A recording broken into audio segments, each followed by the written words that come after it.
Muy buenas tardes, estimados radioescuchas. Un gusto estar con ustedes una vez más en este su programa Futuro en Acción. Con mucha pena hoy de la noticia de que falleció el Monseñor Arregui, quien fue por muchísimos años arzobispo de Guayaquil. Entiendo que el día de hoy habrán múltiples misas en la catedral y realmente mucha pena por toda la labor que él hizo para la iglesia aquí en la zona de Guayaquil. Estoy compartiendo el día de hoy con Juan Carlos de Granados y tenemos como invitado a José Andrade, del IEP, quien está ya en camino, en pocos minutos llegará. Sí, muy buenas tardes amigos y amigas, un gusto compartir nuevamente con ustedes un espacio de una hora en el que seguramente ustedes están haciendo diferentes actividades junto a nosotros y además con el director de este programa, Giovanni Ginata, aquí en Futuro en Acción. Súper interesante, me quedé pensando ayer sobre la entrevista con Andrea Bernal, muy interesante toda la información que nos dio en relación al tema geopolítico y también vinculado a cómo se pudieran arreglar posiblemente a partir de este fin de semana las relaciones comerciales entre Colombia y Ecuador, lo cual es súper importante para el tema del comercio internacional de nuestro país. Yo también me quedé pensando con el tema que ella mencionaba de la necesidad de volver a empujar una verdadera unión latinoamericana. Han habido en la historia varios esfuerzos y hay los regionales como Mercosur, Comunidad Andina. Creo que Mercosur está un poco más fuerte que la Comunidad Andina, pero yo, como decía ayer, también luchar por temas prácticos, ¿no? Hay cosas que sí se lograron, porque tú ahora puedes viajar pues, a Colombia o Perú con una cédula sin necesidad de pasaporte. Entiendo que ya hay conectividad telefónica, que tú vas con tu teléfono a Perú, a Colombia y ya automáticamente sin pedir roaming funciona. Algunas cosas sí se han avanzado, pero yo pienso que hay mucho más por hacer. La conectividad aérea, por ejemplo, creo que debe mejorar, creo que debería haber la manera de que haya más competencia para que se abaraten los pasajes entre estos países, que haya más turismo, digamos, cruzado entre los países. Creo que hay mucho más por hacer todavía.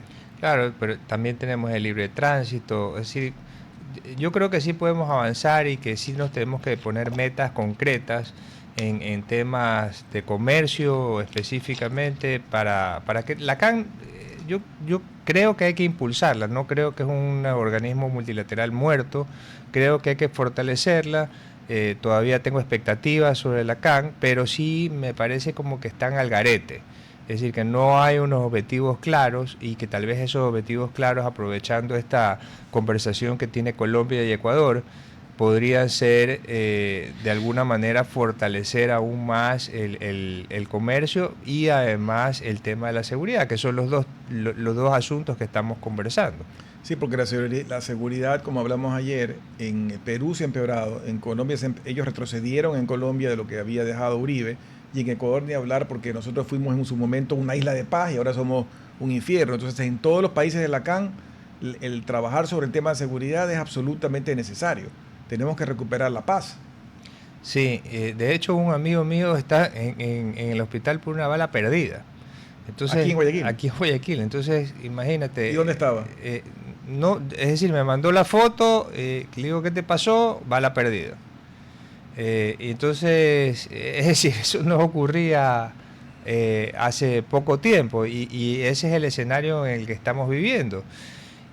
Por lo tanto, este tema de la delincuencia organizada que tiene muchos brazos, las extorsiones, el tráfico de personas, el lavado de activos, la minería ilegal que además es contaminante, todos esos son delitos transnacionales. Correcto. Entonces, que Ecuador hacía un fantástico trabajo, no va a poder solo. Entonces, tenemos que ponernos de acuerdo en eso, pero con hitos concretos y con cronogramas. No, y además, el mismo tema de la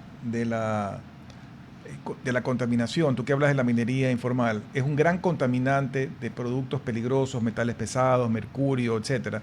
Y los ríos no obedecen pues límites políticos. Entonces, si un río por una actividad minera en el sur del Ecuador acaba en Perú, afecta la salud de los peruanos. Entonces son problemas transnacionales.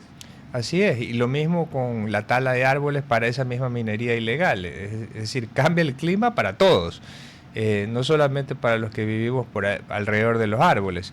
Y tal vez a veces las personas como que no dimensionamos esto de la minería ilegal, porque cuando los mineros ilegales obviamente se oponen a la minería legal, tienen grupos de presión que salen con otros pretextos contra la minería legal, pero cuando ya ganan la batalla o la guerra, entran y arrasan con todo en 2 semanas. Entonces, no solamente, además de que lo que tú dices, que contaminan los ríos, se cortan los árboles, entran y la fauna es devastada. Entonces, sí tenemos también que tomar conciencia que ese es otro brazo de la delincuencia organizada para también lavar su dinero y generar aún más dinero para ellos. No, y el control de fronteras es importante. Hablamos de la droga, pero también el tráfico de armas son muy permeables las fronteras nuestras. Vienen armas de Perú, vienen armas de Colombia. Todo eso tiene que ser reforzado y lamentablemente falta todavía mucho por hacer. Y el tema productivo y comercial, tú que tantos años estuviste en la Cámara de Comercio, yo no sé si eso ha cambiado, pero entendía que en alguna época no había una homologación, por ejemplo, de la parte sanitaria. Entonces, si tú eras un productor, en un tema como la CAN, si yo soy un productor de una bebida, por ejemplo, de un jugo, y lo quiero vender en Colombia y Perú, dentro de un esquema de la Comunidad Andina, debería ser ya automático, pero yo no sé si eso se logró hacer o no. Sí, ahí hay muchas medidas pararancelarias en las cuales, por ejemplo, el INEN y la ARCSA no logran entender que lo más importante es hacer una homologación, como tú dices. Es decir, ya existen pues controladores de calidad en el mundo que son de alguna manera respetados a nivel de todo el planeta, y que no es necesario que cuando se importa un producto desde la Comunidad Andina de Naciones, pues pasen otra vez unos controles especiales de calidad que son además específicos e inventados en el Ecuador. Y eso sí nos da una oportunidad de mejora súper importante para poder facilitar el comercio y además que los consumidores reciban los productos con precios mucho más competitivos, porque todas estas cosas, estas trabas para arancelarias a través de estas instituciones generan gastos adicionales. Y dicho esto, le damos la bienvenida a José Lo Andrade. José Lo Andrade representa al IEP. Siempre es un gusto conversar contigo y quería preguntarte, ya que estamos en las noticias está esto del acuerdo con los Emiratos Árabes Unidos, que para muchos de nosotros seguramente sonará muy lejano y muy como de novela de Medio Oriente. Turca. Exactamente. ¿Qué realmente significa? ¿Esto es positivo o no para el país? Bueno, primero que nada, muy buenas tardes con todos. Muchas gracias por permitirme estar acá junto a ustedes, grandes amigos. Los venía escuchando, de hecho. A ver, vamos por partes, ¿no? Yo quisiera mencionar que toda cosa que nos integra comercialmente al resto del mundo es positiva, que uno de los mayores aciertos del Ecuador en los últimos tiempos ha sido avanzar en materia comercial y tener más acuerdos comerciales, que seguir por esa línea le va a traer prosperidad y trabajo y reducción de pobreza al Ecuador. Y de hecho, yo te diría que ese incipiente crecimiento y esas tasas de venta superiores a que el día de hoy a las que tuvimos años anteriores se deben gracias a los acuerdos comerciales y al empezar a cosechar que esos acuerdos comerciales van tomando cada vez más fuerza, ¿no? O sea, por ejemplo, un acuerdo con China es un acuerdo poderosísimo y que lógicamente el día 1 prepara expectativas, cimenta el terreno, pero que ya después de entrar en vigencia, de tener su añito, sus 2 añitos o los que vengan, pues lógicamente generan un sinnúmero de oportunidades. Lo mismo pasa con el tema de Emiratos Árabes. La verdad, si me preguntas en términos particulares qué le podemos enviar o qué nos pueden enviar ellos, no sabría decirte.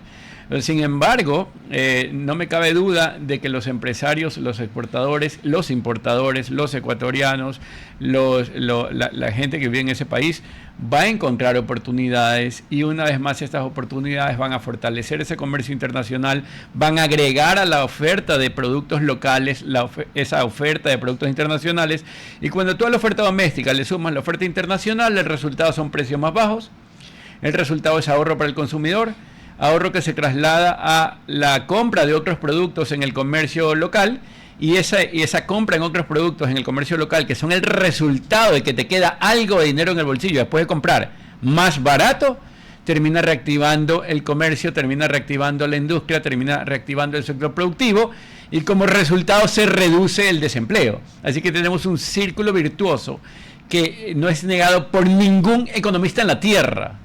Y si hay alguno, escúcheme bien, que se dice economista y niega lo que acabo de decir, pues vaya al lugar de retiro de títulos y pídale que por lo menos le devuelvan el billete, porque no ha entendido nada. José, cambiando un ratito de tema, aprovechando que hace pocas semanas hubo el evento de otro aniversario más de la dolarización, quisiera que nos cuentes un poco, tratando de resumir en pastilla lo que se habló ese día, cuáles son los principales conceptos de las presentaciones de esa mañana. Mira, yo creo que lo que queríamos decir ese día en que celebramos estos primeros 26 años de la dolarización es que después que el Ecuador de alguna forma, o el gobierno ecuatoriano, se quedó sin una especie de plan A, que su plan A me parecía era el tema de la constituyente, debíamos plantear del país desde, digamos, la academia, desde la sociedad civil, desde las instancias que promueven reformas, cuáles son aquellas tareas pendientes que pueden alterar el curso de la historia de nuestro país, ¿ya? Y no me refiero a, no sé, tener el Día del Artesano Ecuatoriano celebrado por el Congreso, o que el Congreso ecuatoriano se autoexhorte para mirar por el interés de los ecuatorianos, o ese tipo de cosas que la verdad provocan risa o coraje, ¿ya? Sino mirar qué tenemos pendiente, y dentro de lo que tenemos pendiente está, y siempre va a estar, parece, porque no avanzamos en ese sentido, una reforma laboral. En ese ámbito de las cosas que son necesarias, hay que traer banca internacional al Ecuador, eso es definitivo, es el complemento natural, la forma de aprovechar la dolarización. Ya es tonto negarse a tener más banca en el Ecuador, porque cuando se tiene más banca, a la oferta doméstica de recursos le agregas la oferta externa de recursos, y esto en el mercado de fondos prestables genera pues una caída en la tasa de interés, y cuando se caen las tasas de interés hay proyectos que se inician, y que hoy, por ejemplo, voy a poner un ejemplo tonto, ¿no? Imagínate que Juanito tiene un proyecto y su proyecto tiene una rentabilidad del 20%, pero no sé, va al banco y le dice, mira, yo te presto al 15%, entonces le quedan 5%. Correcto. Entonces tú dices, bueno, por 5, matarme, contratar, invertir y yo qué sé, mejor me quedo viendo Netflix.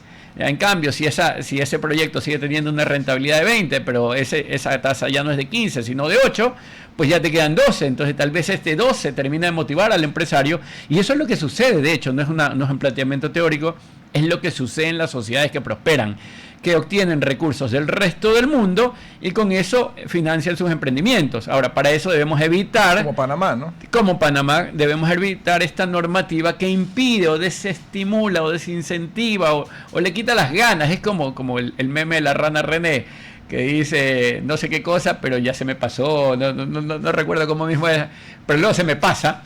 El banquero extranjero, cuando ve la regulación interna del Ecuador en torno a lo financiero, dice, bueno, yo tenía ganas de invertir, pero luego se me pasó, después de ver tonterías que al fin y al cabo son parte de incluso hasta de taras políticas que tenemos en el país. Por ejemplo, el impuesto de salida de divisas, que todos los economistas, la academia, hasta los políticos entienden la necesidad de eliminar el impuesto de salida de divisas, hasta que te topas con el interesado, que es el Estado ecuatoriano, que dice, no, cuidado, me tocas el bolsillo.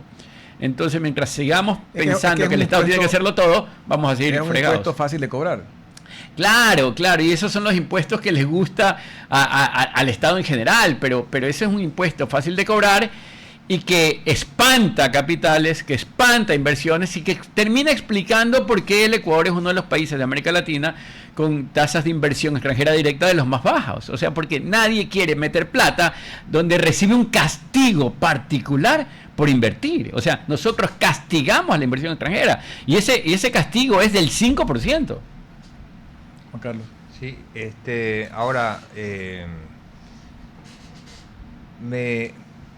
ahora el presidente de los Estados Unidos ha puesto un impuesto también para la salida de remesas, es decir, hemos exportado de alguna manera la calidad.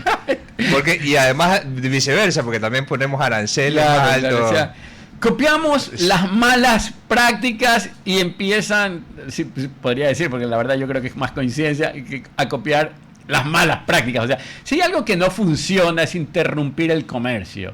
El comercio transfiere conocimiento, ética, costumbres, ideas, religiones. Hay un montón de cosas que se transmiten a lo largo del comercio. Así es como las sociedades se han integrado, han compartido, han crecido y prosperan. La historia lo demuestra. Los países que se han abierto al comercio y a la innovación y han abierto pues todo el tema del pensamiento, sin trabas, sin tabúes, han podido crecer y han podido prosperar.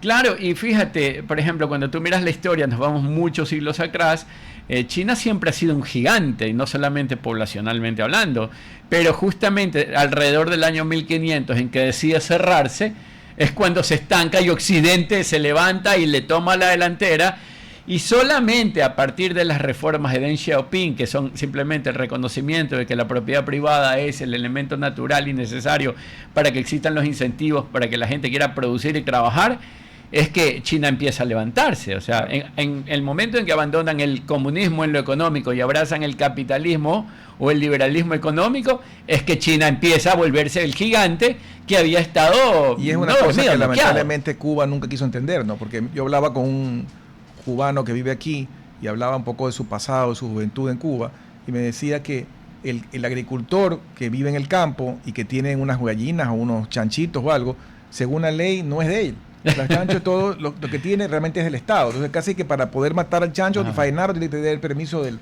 Estado. Entonces, por eso es que no hay incentivo para producir y por eso es que hay hambre en Cuba.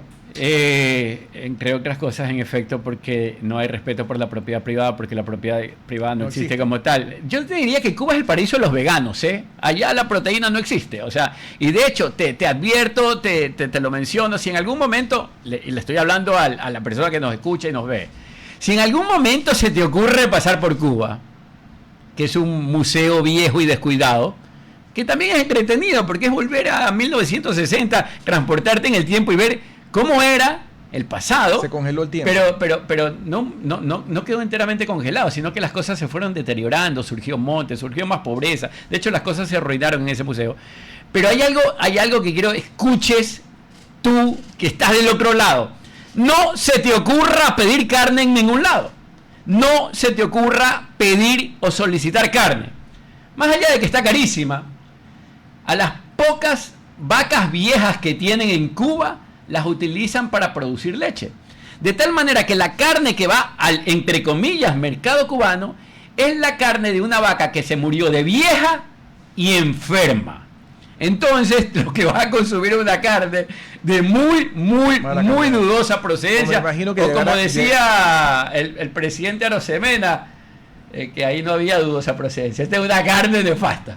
Oye, pero además ahí habrá carne seguramente para las sedes diplomáticas, habrá algo que llegará importado. Exacto. Él me decía que a pesar de todo lo que viven, sí hay una zona donde estás como en un San Brondón, digamos allá, donde están los embajadores y los centros consulares y digamos la élite política y demás, y que ahí sí todo está perfecto. Y con pinza, o sea, hay algo en lo que tú dices, pero yo estuve en un hotel, no te voy a decir que era 5 estrellas, pero se asemejaba a 5 estrellas, entonces en la mañana me bajo a ver el buffet, ¿no? Tú sabes que en el buffet hay cosas interesantes, uno se desplaza de un lado al otro. Y veo una bandejita, hermano, con 5 jamones. Estaban bien contados y habían detrás mío 6 personas. Yo dije, me llevo los 5, estos manes me matan. Así que agarré mi jamón con pinza, me lo llevé, cogí 4 cosas y había dejado prácticamente vacío el set. Y cogí 4 cosas porque habían 4 para cada uno de los que estábamos en la fila. Entonces, esa es Cuba. Felizmente Cuba, la tiranía cubana, la tiranía comunista cubana, está viviendo sus últimos días. Mira, yo quise muchísimo a Carlos Alberto Montaner, amigo común. De hecho, cuando llegó al Ecuador, porque tu mamá lo trajo, Giovanni, ahí fue que lo conocí, luego tuvimos una amistad de muchos años, una amistad que aprecio y que valoré muchísimo. Él siempre mencionaba que Cuba estaba por fenecer en lo económico, que la dictadura se acababa, y de momento fue como, ya viene el lobo, ya viene el lobo, ya viene el lobo, ¿no? Pero más allá de que nunca se cumplió el vaticinio de Carlos Alberto, hoy sí está por cumplirse. Esa cosa le están quedando minutos, ¿ya? En términos por lo menos de la vida de un ser humano, estamos viendo los últimos minutos de esa tiranía, y va a ser muy agradable que cuando Cuba sea libre, los cubanos que queden adentro comiencen a contar la historia de casi 60 o más años de tiranía, para que a los mamertos que tenemos acá en Ecuador y en América Latina, que siguen creyendo en el comunismo y en ese tipo de sinsentidos, a ver si les entra en la cabeza, pues no, porque no importa que los tipos vean a 15 personas en un semáforo siendo venezolanos todos y muriendo de hambre, ellos piensan que no, que es el bloqueo. Pero cuando esa gente venga a decirles, mira, el bloqueo mental lo tienes tú, las ideas que tienes son las que viví yo en Cuba y son una porquería, y yo creo que habremos dado no solamente un golpe certero en el tema de tener libertad para los cubanos y para Cuba, sino en el progreso de las ideas, porque quedará desterrado una vez más, aquí a la vuelta de la esquina, ya que, digamos, esa idea que el socialismo puede funcionar. No funcionó en Alemania, no funcionó en la Unión Soviética, se cayó el muro de Berlín y nuestros giles ecuatorianos, nuestras intelectuales ecuatorianos seguían sosteniendo cosas que no tienen sentido y que han sido mostradas una y otra vez no funcionan. Sucedió en Venezuela, siguen creyendo que no, que por otra cosa. Cuando Cuba quede libre, se les va a acabar un pretexto más. Juan Carlos. Sí, a mí me da la impresión que las personas que vivieron ya la Revolución Cubana, pues ya están de salida o ya se fueron. Sí, sí, sí. Pero yo tengo más bien sería el holocausto, así como... Tengo esta duda bueno, pero estas siguientes generaciones fueron educadas para el comunismo, por el comunismo. Ajá. Y entonces cuando venga la inversión, porque sí, como Cuba era pues la luz de América, es decir, en Cuba había televisores en cada casa cuando en América Latina no había. Creo que fueron los primeros en tener a colores. A colores, teléfonos, cuando el resto de tenían educación y salud. Educación, salud. Obviamente también habían cosas malas, pero versus lo que está pasando es otra historia. Entonces, ¿qué pasará con esa población que no está preparada para lo que se podría venir en inversión, por ejemplo? Claro. Mira, la libertad es una cosa natural para el ser humano. O sea, si tú, por ejemplo, si tú a un niño lo vas cuidando, le das los cuidados adecuados, él va a crecer, va a hablar, va a agarrar sus cositas, va a decir esto es mío, mío, mío, mío, y llorará si se lo quita, porque el derecho de propiedad, el deseo es tan natural que los niños dicen, no, mío. Ok. Y así surgen las cosas. La libertad es algo tan natural que los cubanos lo van a abrazar al minuto. Ahora, te voy a decir una cosa. Si estuviésemos hablando de 5 o 10 años después de que el holocausto cubano haya entrado en marcha para 1959, yo te digo, bueno, sí, están muy enajenados. Hoy la gente rechaza abiertamente al régimen cubano dentro de sus hogares, o abiertamente dentro de sus hogares. Desprecia lo que hace, digámoslo así, los dinosaurios esos que están en el poder. No se creen nada. Mira, yo tuve oportunidad de estar en Cuba, prendí la televisión, 4 o 5 canales. Todos, hace más de 10 años, hablaban del inminente ataque del imperio a Cuba. O sea, era inminente. Todos al mismo tiempo. O sea, no había pasado nada. No había habido ningún presidente que esté hablando de ellos. Pero el ataque era inminente. Y el quinto canal, que era lo más vergonzoso, era Ecuador TV. Mencionando que Ecuador estaba haciendo una revolución, yo me imagino que por lo que ponían en la televisión cubana, los cubanos han de haber dicho, chuta, allá la revolución sí está funcionando. Y no porque la revolución, esa porquería que tuvimos aquí en la década espantosa, estaba funcionando, sino que ellos comparaban pues un Cuba en el año 2000 y pico, que en realidad se parecía al Cuba de 1960, destruido, con una sociedad que se encontraba pues 60 años más adelante en tecnología y en no deterioro. Pero bueno, lo que te quería decir es, la gente no se cree esa cosa ya, no se lo creen. O sea, si te dicen que los van a atacar durante 60 años seguidos todos los días y no viene nadie, ya nadie te cree. Si les dicen que Cuba es una revolución exitosa, nadie se lo cree. Si les dicen que va a llegar el alimento el día de mañana y no llega como no ha llegado nunca durante esos 60 años, ¿tú crees que siguen creyendo en que el comunismo funciona? No, seguramente, y hoy que están más conectados que nunca, porque a pesar de todo, a ellos les llega el internet, lento, más caro, lo que tú quieras, pero ya se enteran de cómo es el mundo afuera y quieren vivir en ese mundo. Una de las cosas que me contaba este amigo cubano que más impresiona es cuando un cubano que nunca ha salido de Cuba llega a un país, digamos, entre comillas, próspero, o de primer mundo, o ni siquiera de primer mundo, digamos, del tercer mundo, pero en vías de desarrollo, ir a un supermercado, claro, y ver las perchas llenas, no solo de comida, sino de distintos tipos, o sea, de azúcar tienes la marca A, B, C, la claro, morena, la rubia, la no sé qué, o sea, es como que se caen para atrás, ¿no? Sí, o sea, no solamente quedan sorprendidos, hay algunos, yo he escuchado relatos, bueno, yo siempre voy más a Los Ángeles que al lado de la Florida o a Miami, bueno, pero lo cierto es que hay muchos relatos de cubanos que cruzan ese pedacito de distancia que hay entre la isla y Miami, y al llegar al supermercado no solamente que quedan sorprendidos, como dices tú, sino que comienzan a llorar, porque no creen que sea posible que les hayan negado la abundancia que en cualquier otro país, porque, ojo, es verdad que Ecuador está carísimo comparado con Estados Unidos en muchas cosas,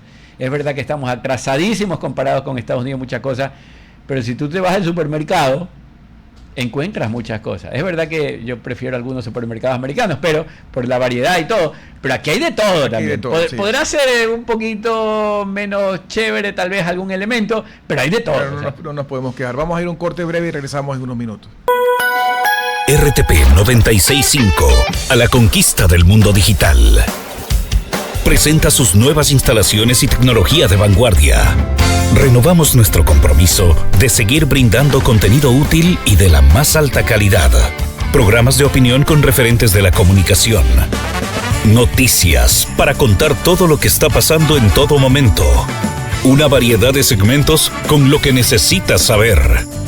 Y asociaciones internacionales estratégicas. Todo para mantener a nuestra audiencia y seguidores siempre bien informados. Siempre en RTP. Buena compañía. Gracias por regresar con nosotros a su programa Futuro en Acción. Para las personas que recién se enganchan, estamos conversando con José Lo Andrade, director ejecutivo del Instituto Ecuatoriano de Economía Política. Juan Carlos. Sí, retomamos esta conversación con Joselo y queríamos, ayer estuvimos con Andrea Bernal en el programa y tocamos este tema de la relación comercial entre Colombia y Ecuador y queríamos contrastar con la tuya. O sea, a ver, esto tiene varios niveles digamos, de análisis, ¿no? En términos generales, en lo económico es un desastre más, es una metida de pata. Hace un momento hablábamos de que el comercio es aquello que transfiere conocimientos y progreso, pues cualquier entorpecimiento al intercambio comercial, ya sea de manera unilateral o bilateral, termina perjudicándonos. En ese sentido, estamos golpeando ambas economías. Ecuador y Colombia se están empobreciendo en términos relativos por una decisión política. Ya. Si me preguntas bien quién la inicia, para mí Daniel Noboa, porque él es el que dice, bueno, le voy a poner aranceles a la importación de productos colombianos. Si quería, si fuese adecuado decir que tenemos problemas de seguridad que deberíamos afrontar de forma conjunta, lo que debió haber hecho el presidente es llamar de forma, digamos, directa al presidente Petro y decirle: señor presidente de Colombia, quiero sentarme en la mesa para trabajar de manera adecuada para luchar contra la inseguridad y no proceder, digamos, de una forma tal vez arbitraria, tal vez matonil, si quieres, porque es como decir, yo quiero hablar contigo, pero lo primero que hago es pegarte una patada en la pierna. Entonces, no es la forma adecuada. ahí es el tema de, parece ser que hay un cierto alineamiento con la política o la nueva política o la pasajera o temporal política exterior de los Estados Unidos, del gobierno de Estados Unidos, liderado por Donald Trump. Entonces, eso puede ser algo. Pero si sigo tirando de la idea, yo creo honestamente que el gobierno está buscando trasladar la culpa o encontrar un nuevo enemigo en, digámoslo así, en la política del presidente Petro y en la falta de un teórico trabajo en temas de seguridad del presidente Petro. Yo a Petro lo odio como odio jarocho, y a estos comunistas y socialistas de todos los rangos, colores y sabores los desprecio. Y sí, ojalá, y va a perder ese señor en Colombia en buena hora. Pero de ahí a que, digamos, la culpa de los temas de seguridad tenga o se explique, por el tema Colombia, tampoco es. No es que no haya incidencia. Algunos voceros del gobierno han dicho que ellos sí habían tratado de gobierno a gobierno de conversar sobre este tema de la seguridad. Y que como no había habido una solución, entonces ocurrió eso. Pero solamente como abogado del diablo, si tú ves la frontera, según la información, el número de hectáreas de coca sembradas hacia la frontera sí ha crecido en los últimos años. Número uno. Número dos, mírelo, después de la intervención de lo que ha pasado en la reunión con Trump, comentaba Andrea Bernal que justamente en estos días había unos bombardeos que no sucedían hace años hacia bases de la guerrilla y donde el ejército colombiano recién apareció otra vez. Entonces, de algo se ha funcionado lo que ha pasado. Claro, yo te decía en varios niveles. A ver, vamos por partes. O sea, definitivamente la siembra de estos elementos, tanto en Ecuador, ojo, como en Colombia, de seguro que han aumentado a lo largo de años. Eso, la demanda global ha de haber aumentado, la exportación de ese tipo de productos ha de haber aumentado. No lo dudo ya. De que esto tenía que traer una especie de cola visible y acciones, así sean de show, ya, pues desde luego que lo iban a traer, que ahora se hable más de ese tema, desde luego que, y ojalá termine traduciéndose en algo más de cuidado en la zona fronteriza, en lo que se refiere a términos de seguridad, ojalá, ya, pero la verdad es que yo creo que el gobierno ha pasado siempre tratando de encontrar a aquel elemento con el que se pelea. En algún instante, no sé, me invento la Revolución Ciudadana, en otro momento fue, yo qué sé, y ya hasta se me han olvidado la cantidad de pretextos, y hoy encuentra que la mejor manera de mantenernos distraídos es con el tema de, bueno, si hay inseguridad, la culpa no es nuestra, la culpa es de Colombia. Yo tengo una pregunta más macro, en el sentido de que la guerra contra las drogas a nivel mundial se ha perdido. Yo creo que se han gastado billones de dólares en tratar de luchar y los resultados son que hay más consumo, más tráfico de drogas, más violencia y lo estamos viviendo lamentablemente en carne propia aquí. Y yo tengo cierto conflicto de pensamiento en esto porque hay gente que piensa, posiblemente ustedes en el IEP que son defensores un poco de la libertad, que piensan que debe haber un esquema como de liberalizar, como fue en su momento el alcohol. Ajá. Otros que piensan que no, que eso va a ser peor. Pero lo cierto es que algo distinto hay que hacer. Porque si seguimos metiéndole más plata a la misma estrategia, no vamos a ningún lado. Y países como nosotros, que somos pequeños y pobres, tenemos la de perder, pues, porque no tenemos los recursos, no tenemos la gente, estamos proclives a la corrupción, está contaminado todo. Entonces, algo distinto hay que hacer, pero no como país, sino como mundo. Sí, mira, digamos, en la historia económica de Estados Unidos hay un presidente, no recuerdo ahorita cuál, que inició aquello que denominó la guerra contra la pobreza. Y tú veías en el histórico cómo la pobreza venía cayendo, y en el momento que el tipo dice, iniciamos la guerra contra la pobreza se dispara. Al revés de lo que quería. Entonces, ojo, es que no solamente fue que, o sea, no es que la pobreza haya crecido, sino que la gente se declaró pobre, porque todo aquel que se declaraba pobre era beneficiario de algún tipo de cupón o de ayuda por parte del Estado. Entonces, claro, pues si yo decía, no, acá las cosas van bien, tranquilo, que yo me manejo solo, versus el vecino que sí dijo que estaba jodido y comenzó a recibir, me invento, 500 o 1,000 dólares más un mes tras otro, digo, bueno, pues entonces yo también me declaro jodido, aunque no esté jodido, ¿ya?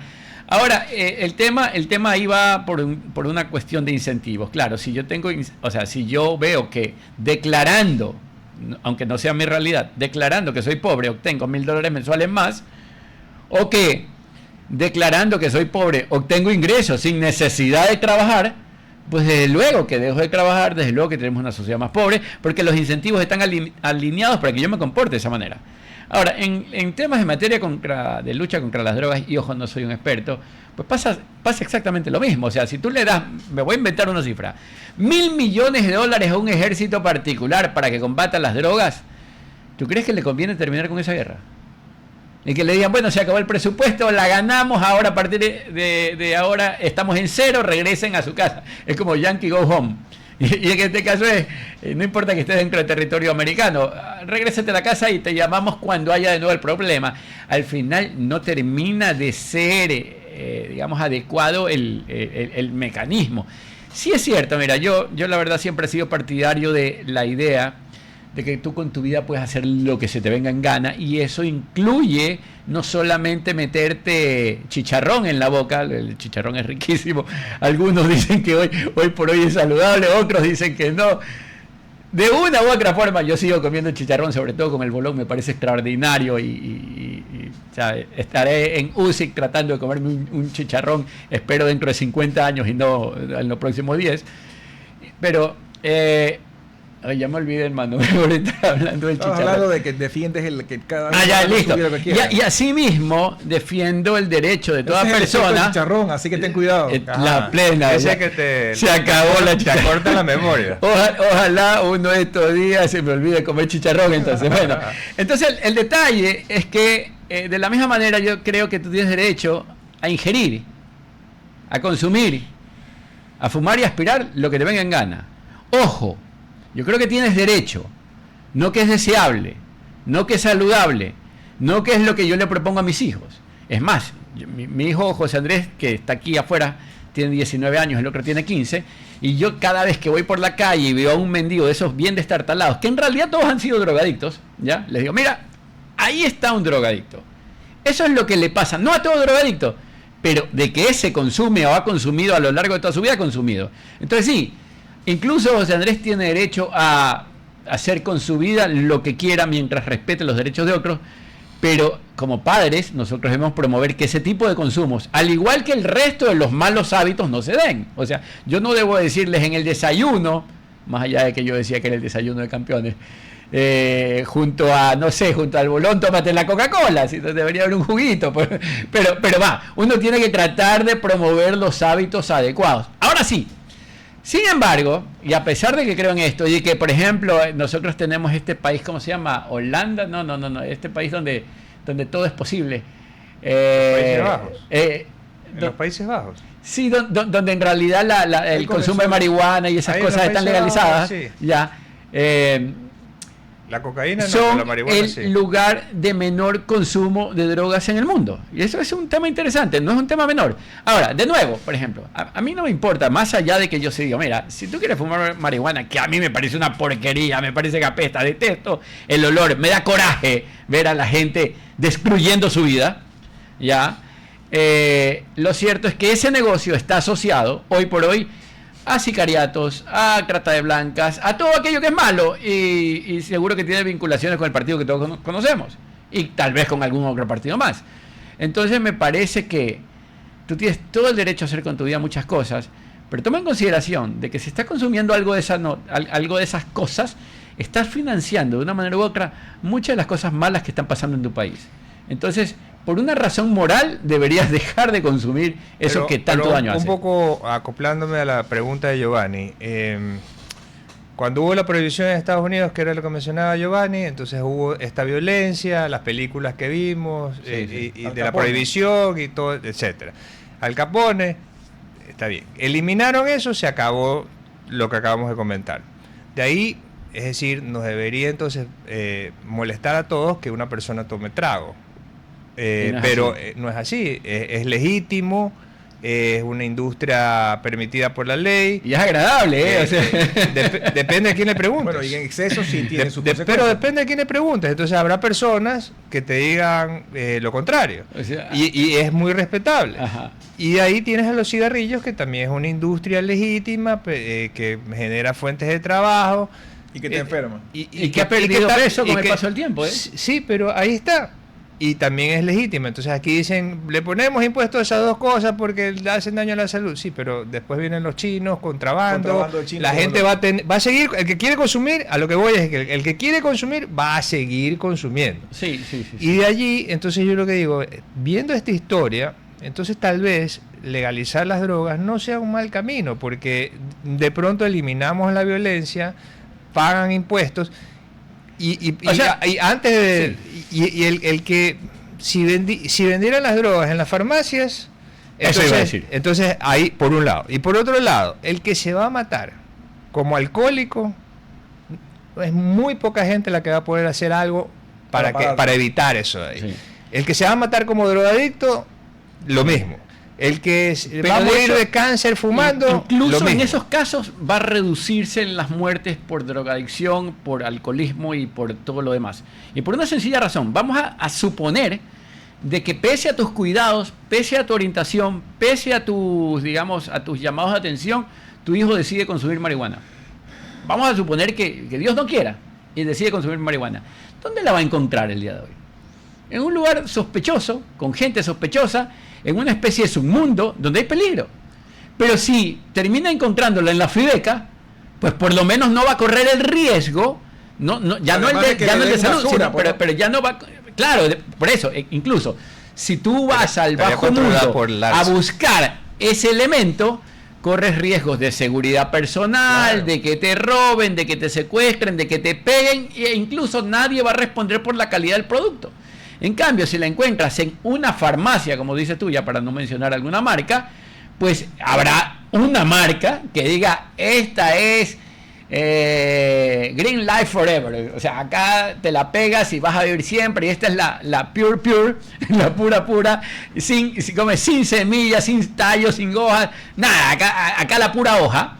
Y habrá aquel, digamos, que le gusta lo orgánico, y diga, bueno, aquí está, purita, sin correr el riesgo de meterme en un lugar extraño, donde en realidad corres peligro tu vida en muchos ámbitos diferentes del que ya es normal, el de la salud. Y la cadena de producción, pues hasta llegar al distribuidor al por menor. Y ya no tienes a un tipo que está cuidándose y armado, ya que bien tal vez no vaya a utilizar esa pistola para matar al cliente, pero que en cuanto vea a la policía empieza la balacera. Oye, porque inclusive ahora que también están de moda estas drogas sintéticas, que yo no entiendo, digamos, la confianza que tienen los jóvenes en comprar unas pastillas que tú no sabes lo que tienen. Porque por lo menos la marihuana, tú ves que es una hojita verde y ahí lo máximo que te podrán poner es césped, digamos. Pero digamos que en la pastilla, tú no sabes si te han metido cualquier cosa y te vas al otro mundo, ¿no? Claro. O sea, al final el tema de permitirle al mercado, a la sociedad civil, a las empresas, producir este tipo de cosas y tener una marca detrás de ellos, organiza un sentido de reputación y a quién cargártela en caso de. Ahora, el problema, José, es que yo no veo, o sea, esta decisión, cualquiera que sea, porque yo no soy experto en materia y de repente hay mucho escrito sobre las experiencias que tú mencionas, Países Bajos, Portugal, creo que Uruguay también hizo algo de esto, habrá que aprender, digamos, de lo bueno y lo malo de esos países, pero tiene que la humanidad hacer algo en común, porque lo que yo sí recuerdo hace años haber leído, yo no he seguido la pista, pero cuando Países Bajos fue uno de los primeros en Europa que liberalizó, el problema que tuvieron fue que se convirtió en un centro turístico donde iban los demás a hacerlo el fumadero y convirtieron en un problema de violencia y de relajo y tal, y tuvieron que regular porque se les venía todo el mundo solo para fumar. Pero yo te diría que de hecho, digamos, para toda experiencia hay una especie de tránsito, ¿no? Pero hoy por hoy, si tú quieres, es un lugar de turismo para eso, y entran divisas en ese sentido, y seguro que hay una forma de convivir en ese tipo de sociedad para esos espacios, según tengo entendido. Pero de nuevo, mira, el tema de ser liberal es que la libertad implica defenderla en todas sus áreas. No es que yo la defiendo en lo económico, pero no puedo defenderla a nivel de decisiones personales. En el espacio de decisiones personales, las decisiones personales son decisiones personales. Y yo no le puedo imponer mi manera de entender y ver la vida al vecino. Puede no agradarme. Salvo que lo afecte, ¿no? Salvo que te afecte, ¿no? Y ojo que incluso en eso yo soy bastante cuidadoso, pero regreso tal vez a la externalidad, ¿ya? Pero de que él tiene derecho a hacer con su vida cosas que a ti te desagradan, tiene derecho. Ya, cosas que tú consideras no adecuadas, tiene derecho. Cosas que tú ves como repugnantes, por ejemplo, escuchar a Bad Bunny, tiene derecho. Ahí sí causa una externalidad negativa, porque mientras el tipo está escuchando ese tú dices, alguien está vomitando al lado y por lo menos asco te da. Y bueno, pero tiene derecho a incluso destruir su vida. Ahora, en la medida en que promovamos nosotros en todos los ámbitos libertad, también veremos cómo nuestra economía va hacia adelante y soluciona la mayor parte de los problemas. Incluso tendrás tiempo hasta para hacer voluntariado e irle a decir a los chicos que andan consumiendo drogas, no lo hagas. Pero si te pasas todo el santo día trabajando, no tienes tiempo ni para ver a tu familia, ¿en qué momento le vas a dedicar un tiempo a esa, entre comillas, labor social o voluntariado de hagamos una campaña para que los chicos dejen el mundo de las drogas, o sabes que recojamos fondos para poner canchas de fútbol? Al deporte, claro. Ya, entonces, al final, una sociedad próspera es aquella que tiene canchas de fútbol. Ya, y digo canchas de fútbol como consecuencia. Canchas de fútbol, cuestiones de música. Y todo lo demás, porque tienes los recursos. En cambio acá tú puedes incluso llegar a hacer la canchita de fútbol 3 meses después, donde están operando los dealers de la droga.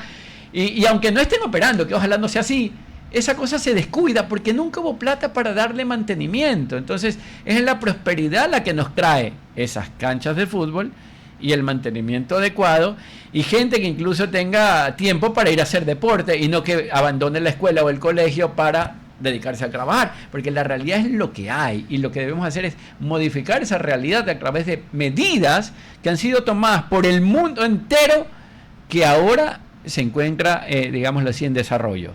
Que queremos vivir como una sociedad próspera, hagamos lo que las sociedades prósperas hicieron para convertirse en prósperas. Bueno, se nos ha acabado el tiempo, Joselo. Muchísimas gracias por estar con nosotros a esta hora. Gracias, Juan Carlos, y también gracias a todos ustedes. Hasta el día lunes. Hasta aquí, Futuro en Acción. Control Master Marisela Basantes. Transmisión digital Gerardo Díaz. Redes sociales Erika Eras. Edición Oscar Saavedra. Dirección Javier Gamboa. Todos los derechos reservados. RTP 2026.